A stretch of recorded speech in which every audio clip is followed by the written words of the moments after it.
මේ වගේ ලී අපි ආධාරක විදියට හිටවන්න සුදුසු වෙන්නේ නැහැ.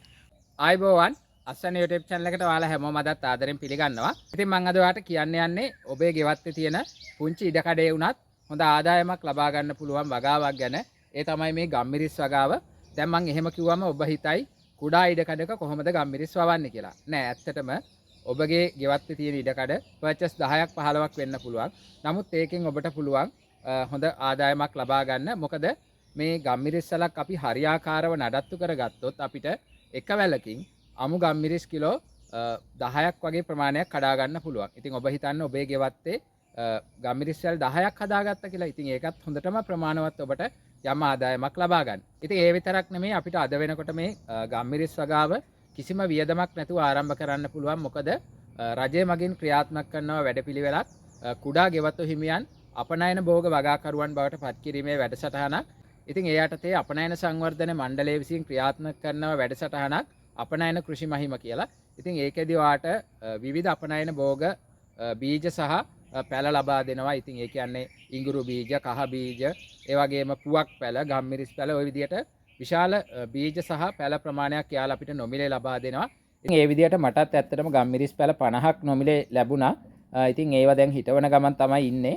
ඉතින් ඔයාටත් මේ විදිහට ගම්මිරිස් පැල නොමිලේ ලබා ගන්න නම් ඔබ කරන්න ඕනේ සඳුදා දවසක ඔබේ ප්‍රදේශයට අදාළ ගොවිජන සේවා මධ්‍යස්ථානයට ගිහිල්ලා ඒ අදාළ ව්‍යාපෘති නිලධාරී මුණ ගැහිලා ඔබට අවශ්‍ය අදාළ ඇප්ලිකේෂන් එක ලබාගෙන ඔබට මේ පැල ලබා ගැනීමේ හැකියාව තියෙනවා. ඉතින් ඔබට අවශ්‍ය නම් මම මේ අයදුම් පත්‍රය මේ වීඩියෝ එකේ ඩිස්ක්‍රිප්ෂන් එකේ දාලා තියන්නම්. ඉතින් අපි බලමු හොඳ ඵලදාවක් ලැබෙන විදියට කොහොමද මේ ගම්මිරිස් සලක් හිටව ගන්න කියලා. අපි දැන් මේ ගම්මිරිස් පැල හිටවන්න මාස 6කටවත් කලින් ඒ ආධාරක සකස් කරගන්න ඕනේ. ඉතින් මේ ආධාරක විදියට වඩාත් සුදුසුයි LBC එහෙම නැත්නම් ගිනි සීරියලි හිටව ගන්න පුළුවන් නම්. දැන් මේ අපි LBC ලී තෝරගනිද්දී සැලකිලිමත් වෙන්න ඕනේ හිටවන්න සුදුසු ටිකක් තරමට මෝරපු ලී තමයි තෝරගන්න ඕනේ. ඒක අපි හොයාගන්නේ සාමාන්‍යයෙන් අපේ අතේ මැණික් කටුවේ ළඟ තියෙන මහත තරම් වගේ මහතක් තියෙනවා නම් වඩාත් හොඳයි. තවත් විදියකින් කියනවා නම් මෙන්න මේ වගේ ටිකක් ලීය දම් පැහැයට හැරිලා තියෙනවා නම් ඒ ලී තමයි සුදුසු වෙන්නේ පැල කරගන්න. දැන් මෙන්න මේ ලීය බලන්න මේක පැල කරන්න තරම් මෝරලා නැහැ. ඒ කියන්නේ ටිකක් බලා ගන්න පුළුවන් අපිට මේක සුදු පැහැයකින් තමයි දකින්න තියෙන්නේ. දැන් මේ ගම්මිරිස් පැල හිටවන්න නම් අපි මේ ලීයක උස අඩි 7ක ප්‍රමාණයේ උසට ගන්න ඕනේ. ඒ කියන්නේ අපි මේක හිටවද්දී අපිට ඊට පස්සේ අඩියක් පොළොව යටට දාලා පැල කරගන්න පුළුවන්. ඒ වගේම අපි මේ ලී කපලා සතියක් විතර යනකම් මේ ලී තද සූර්යාලෝකයේ වැටෙන්නේ නැති තැනක මෙන්න මේ විදිහට හේතු කරලා තියාගන්න ඕනේ. දැන් මේ ගම්මිරිස් පැල වලට විතරක් නෙමෙයි. ඔයා සමහර විට මේ ලී යොදාගන්නේ බුලත් වැලක් යවා ගන්න. එහෙම නැත්නම් වැටකට හිටවන්න. ඒ ඕනම දෙයකට හිටවද්දී මේ විදිහට සතියක් තියලා තමයි හිටව ගන්න ඕනේ. මොකද එහෙම නැති වුණොත් තමයි අර ලීය යටින් ගොඩක් වෙලාවට අපිට දකින්න ලැබෙන්නේ කුණු වෙලා යනවා. ඒ වගේ දකින්න ලැබෙන්නේ. අනිත් එක තමයි ඔයා මේ ලීය කපා ගනිද්දී ඒ කියන්නේ යට පැත්ත නැත්නම් බීමට හිටවන පැත්ත මෙන්න මේ විදිහට මුහුණත් දෙකක් හිටින විදිහට තමයි කපා ගන්න ඕනේ. මේක වඩාත් හොඳයි. මීටත් වඩා ටිකක් මුහුණත හිටින විදිහට කපා ගත්තා නම් මොකද එතකොට මේක මුල්ලා දින්න පහසු වෙනවා. අනිත් එක සමහර අය මේක හිටවද්දී මේ ලීයම බිමට ඇනලා හිටවන්න උත්සාහ කරනවා.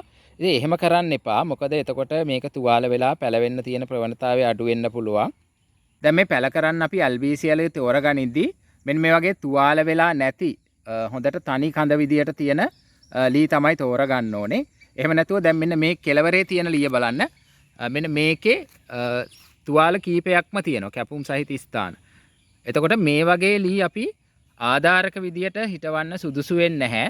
මොකද ඔය තැන් වලින් අපි මේ ලීය පැලවෙනවා. නමුත් මේ වගේ තැන් වලින් කුණ බැහැලා ආධාරකයේ ඉක්මනටම විනාශ වෙන්න පුළුවන්. මොකද එහෙම වුණොත් අපි හිටවන භෝගය පැවැත්මත් අඩු වෙන්න ඒක හේතු වෙනවා. ඒ නිසා මේ වගේ තනි ලී ශක්තිමත් විදියට හදාගන්න තෝරගන්න.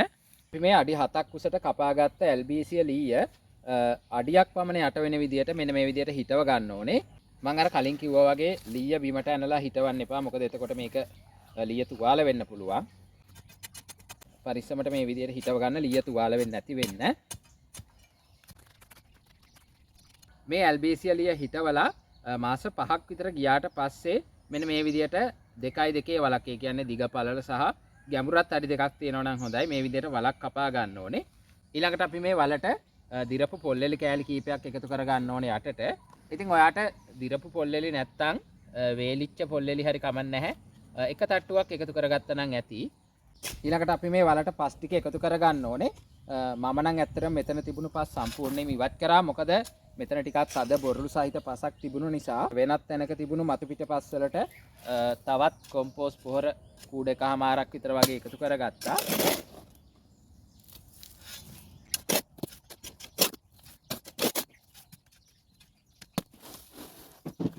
දැන් අපි මේ පැලේ මෙන්න මේ විදිහට හිටව ගන්න ඕනේ.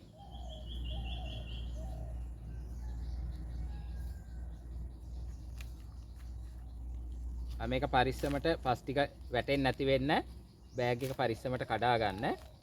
දැන් ඕනම් පැලයක් හිටවද්දී අපිට කලින් දවසේ මේ පැකට් වලට වතුර දාලා තිබ්බොත් මෙන්න මේ විදිහට හොඳට තෙතමනේ තියෙන වේලිලා අවශ්‍ය ප්‍රමාණයට හදා ගන්න පුළුවන් පැකට් එක ඉරෙන්නේ නැති වෙන්න. ඊළඟට මේක ඔයා පොළොව මට්ටමටම හිටින විදිහට හිටව ගන්න.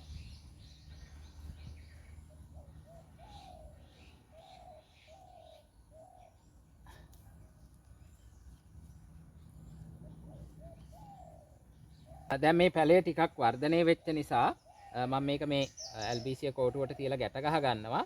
ඉතින් මම මේ ගම්මිරිස් වල කොහොමද හරියට නඩත්තු කරගන්නේ කියලා ඒ වගේ කියන්නේ පැල කප්පාදු කරන විදිය සම්බන්ධයෙන් ඉදිරියේදී අනිවාර්යෙන් වීඩියෝ ගේන්නම්. ඊළඟට අපි මේකට වතුර ටිකක් එකතු කරගන්න ඕනේ. ඉතින් අදට මේ වීඩියෝ එකෙන් සමු ගන්නවා. වෙනත් වීඩියෝ එකකින් හමු වෙමු. බොහොම ස්තුතියි.